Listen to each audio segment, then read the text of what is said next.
I just don't care. Already not giving a shit.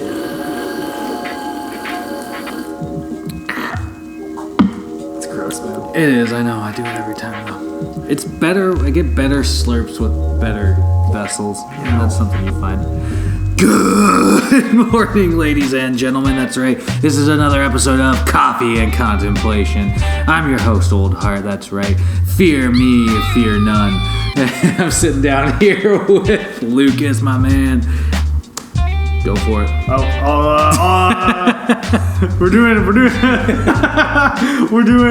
another round of Fast and Furious here. That's true. On to Tokyo Drift. Because there's never a shortage of Fast and Furious movies, it seems like. We're here sort of looking at the Wikipedia page, seeing what's going on here. And I just like to point out, the first thing that comes to mind, this was last edited 2 days ago. So somebody's actively correcting other motherfuckers on their Tokyo Drift knowledge. Studio audience. Cheers to you. That guy worked for that. Whoever is keeping up on the Fast and Furious Tokyo Drift wiki page. Great. Oh man. Okay, so this is a real joy of a ride. This has been a lot of fun. I'm excited once this series really starts going batshit crazy. So this movie is probably the most disconnected in a way, I'd say, because no other movies. Connected. I think when it originally came out, it was so disconnected that they overcompensated later. Like they were like, we have to find like multiple ways of bringing it into the fold.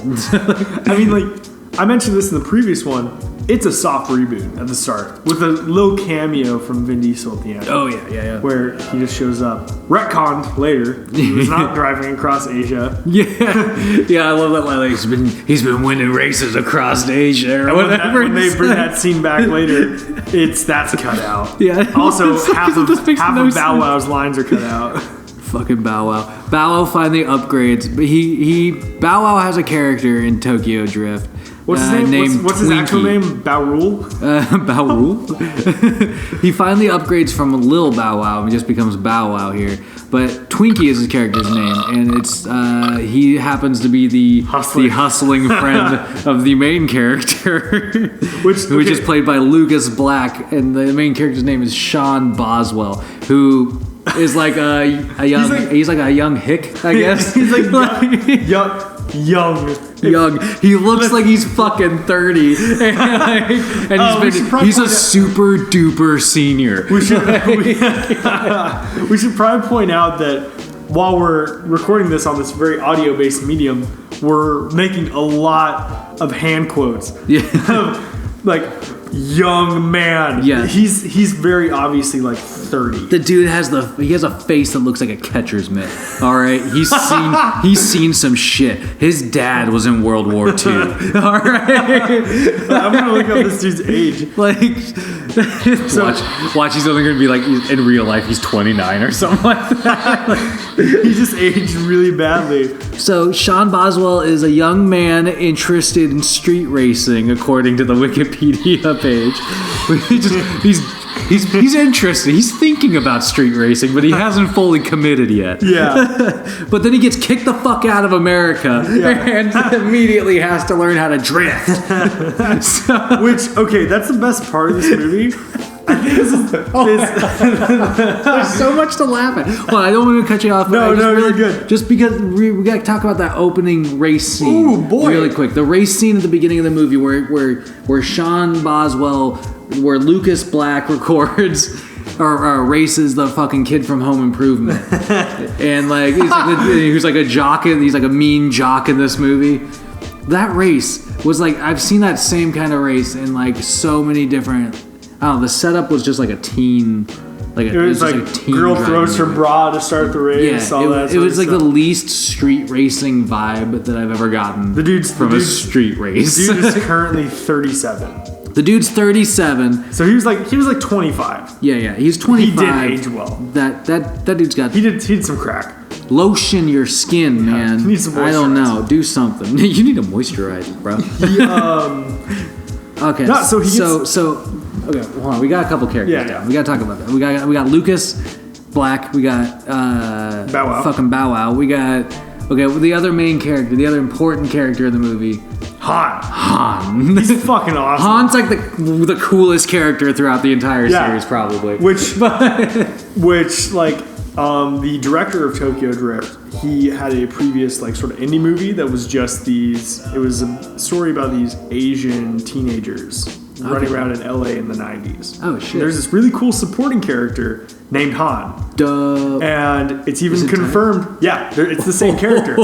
So there's this like indie movie prequel to the Fast and Furious That's fucking dope. and like it's confirmed. You don't know his last name in the film itself, but in the credits you see his last name from Tokyo Drift. Yeah, and it's the same character. Ah, that's so cool. Yeah. I love little like tie-ins and like little like things. So we gotta watch another. Oh shit! Shit, shoutouts, dang, dude, every time. Shoutouts to Evil L, shoutouts to Mooner Sick, shoutouts to Casserole, Hey! shoutouts to Phil Collins, shoutouts to Stray Dog, shoutouts to Harrison Hannon, shoutouts to All of My Wood, shoutouts to Jamie B. Jammin, shoutouts to anybody listening. Monkflower. Oh, and shoutouts to Monk Flower, Monk Flower Band. They're always doing interesting stuff, man. I actually like their setup right now. Like they don't have like they have like a rotating sound. It's Let's just name musicians we know.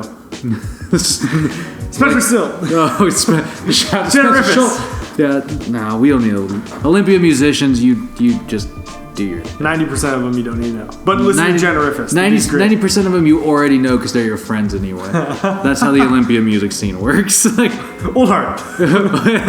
hashtag Old Heart Radio. We're self-shills. Yeah. Well. Okay. Let's just talk about Tokyo. Let's just talk, enough of this. We're going down an existential rabbit hole. Weird plugging bullshit. Is it worth it? Is it worth it? Okay, so the plot of this movie, like I said, there's a street race at the beginning. It's not really a street race. They They like trash a housing complex. wait, hold on a second. Yeah, they trash a housing complex, and he gets kicked out of the Which is country great. and has to move in with his like military dad in Tokyo. Right? In a film franchise called Fast and Furious, I think that first race was the first like practical car race. Where they were driving. Is that true? I think so. Everything else looks like shitty CGI. Oh man, it's kind of true, especially the Nas scenes. They travel through time and space. Holy shit. So while in Tokyo, Sean, who is played by that 30-year-old, befriends Twinkie, who's a Bow Wow, who is also a military brat, who introduces Sean into the world of drift racing. Oh yeah. Which they make out to be as inherently Japanese as like fucking Godzilla or Hello Kitty. Okay, so the best part about this movie are the like sports movie-esque training scenes where he's going through the like montages. Yeah, which dude, they're actually great. They are pretty cool, but the best part of those, which is played for jokes, but it brings up a serious question about Japanese culture that we all know is bullshit. Oh man, yeah. The two old men out fishing, not even looking at him, going, "You think that's drifting?" Yeah, it's like, and then later in the movie they go, "Wow, he can really drift." Yeah, it's like these two old Japanese guys who've probably never driven a car fast enough to drift, and they somehow have this like ancient drifting wisdom like ingrained into their DNA, where they're just sitting on the edge of this dock. They don't even pay the fuck attention, dude. Like they're fishing. And they're like, and they just hear this dude dicking around out back, and they're like, that guy doesn't know how to drift.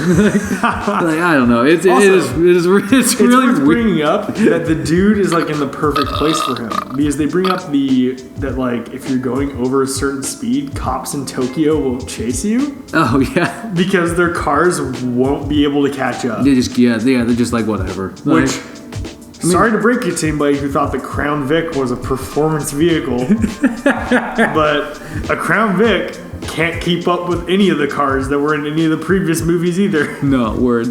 None of the... I've always wondered that about cop cars. It's like, why did you pick like the most... Because they can take a beating. Yeah, fair enough. They're just like, fuck it, just ram them. Fuck those up and they'll keep running. Fair but enough. they don't drive quick. So one of the things I also want to mention about this Tokyo Drift movie is the lack of like other like characters in the continuity so far. Yeah. So Vin Diesel shows up in the very end, right? Yeah. Like, and you don't even like, you barely even see him. Do you even see his full face? You see his full face. Yeah, because they eventually pan up, right? And fucking that's right, they fucking race. redneck Hick Drift. Yeah, Hick Drift over there. Yeah. Lucas Black. Hick Drifto.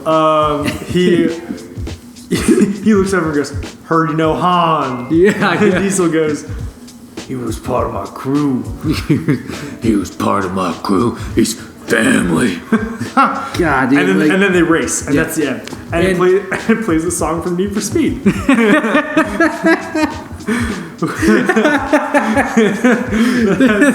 Just to borrow the vibe from another great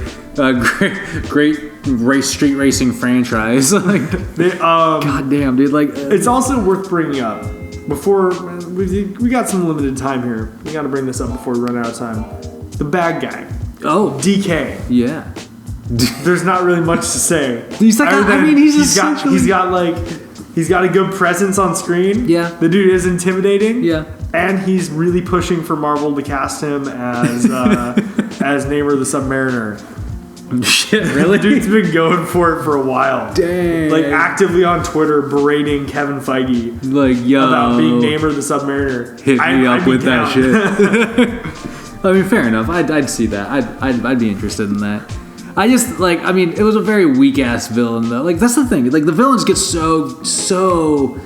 Well, I mean, they're not good ever. Except for maybe Charlize Theron. Yeah. Like, in this one in particular, though, he's essentially, like, his uncle's, like, a member of the Yakuza or some shit like that. And he just he runs, like, a small gambling house for the cat and, like, tries to puff out his chest. Yeah. Like, and he keeps getting, like, slapped into shape. Yeah, dude, like, that's the other thing. Like, he keeps, like, every now and then somebody shows up and, like puts him in his place. It's like, that's not a very compelling villain. He's acting like he's a street hustler, and he's never intimidating. The dude's got an intimidating vibe. Yeah. But he only gets his ass handed to him. It's true. And that's kind of the whole thing about this movie. This movie is just like, it's something, it just gets its ass handed to it. It's not a very good one in terms of... The best part is when it ties everything together. Okay, how many are you giving it? One or five? 1 through 5? I'm giving it 3 burnt out drifting tires out of 5. Nice. I'll give it 2 crying children. I tried to keep it in. Dude, whatever. Either way, it's an alright movie. And this has been another episode of an alright podcast, Coffee and Contemplation. Heyo. Plug it. You know, go out there and use your brain for good. Ripen up that coconut as best you can. You know, do what you do best. What is it? Keep your stick on the ice, I think. Yeah, that's it. Toodles.